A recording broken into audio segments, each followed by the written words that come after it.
കേരളത്തിലെ കോൺഗ്രസ് നേതൃത്വം അതിജീവിതകൾക്കൊപ്പമല്ലെന്ന് മന്ത്രി എം.പി. രാജേഷ്.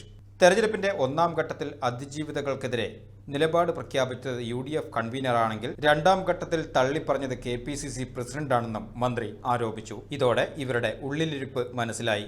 രാഹുൽ മാങ്കൂട്ടത്തലിനെതിരായ അതിജീവിതയുടെ പരാതി പോലീസിന് കൈമാറിയതിൽ അഭിമാനം കൊണ്ട KPCC പ്രസിഡന്റ് ഇപ്പോൾ പരാതിയെ തള്ളിപ്പറഞ്ഞതോടെ ഇവർ വേട്ടക്കാർക്കൊപ്പമാണെന്ന് മനസ്സിലായി. തെരഞ്ഞെടുപ്പിന്റെ ഒന്നാം ഘട്ടത്തിൽ ഈ അതിജീവിതകൾക്കെതിരായിട്ടുള്ള നിലപാട് പ്രഖ്യാപിച്ചത് UDF കൺവീനറാണ്.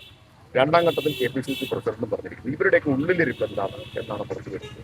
നോക്കൂ, ഒരു അതിജീവിതയുടെ പരാതിയെ പോലീസിന് ഞങ്ങൾ കൈമാറി എന്നത് അഭിമാനപൂർവ്വം പറഞ്ഞു നടന്നവരാണ് ഇവര്. ഇപ്പൊ അവര് നിലപാട് മാറ്റി. യഥാർത്ഥത്തിൽ ഇവരാരുടെ കൂടെയാണ് നിൽക്കുന്നത് എന്നുള്ളതാണ്.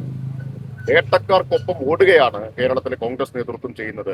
അതാണ് UDF കൺവീനറുടെയും ഇപ്പോ KPCC പ്രസിഡന്റിന്റെയും പ്രസ്താവന കാണിക്കുന്നത്. ഇവരല്ലേ പറഞ്ഞത് ഞങ്ങൾക്കൊരു പരാതി കിട്ടി, ഉടൻ ഞങ്ങൾ കൈമാറി. ഇപ്പൊ പരാതിയെ ചോദ്യം ചെയ്യുന്നു, പരാതിയിൽ സംശയം പ്രകടിപ്പിക്കുന്നു.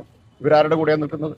തെരഞ്ഞെടുപ്പിൽ LDF അഭിമാനകരമായ വിജയം നേടുമെന്നും മന്ത്രി പാലക്കാട് കൈലിയാട് KVUP സ്കൂളിൽ വോട്ട് രേഖപ്പെടുത്തിയ ശേഷം പ്രതികരിച്ചു. 15ാം വാർഡിലെ 2ാം നമ്പർ ബൂത്തിലാണ് വോട്ട് രേഖപ്പെടുത്തിയത്. ജനങ്ങൾ സർക്കാരിന് ആവേശകരമായ ഒരു പിന്തുണ നൽകുന്നതാണ്. കഴിഞ്ഞ 9.5 വർഷത്തെ സർക്കാരിന്റെ പ്രവർത്തന നേട്ടങ്ങൾ അഭിമാനത്തോടെ ജനങ്ങളുടെ മുമ്പിൽ അവതരിപ്പിച്ച് തല ഉയർത്തിപ്പിടിച്ചാണ് LDF പ്രവർത്തകർ വോട്ട് ചോദിക്കുന്നത്. അതുകൊണ്ട് തന്നെ ഗംഭീരമായൊരു വിജയം LDFന് ഉറപ്പാണ്.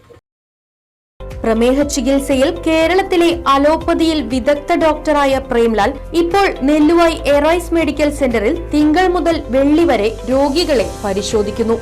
Arise medical centre, Devaki complex, Nelluvayi. Phone 8589939335.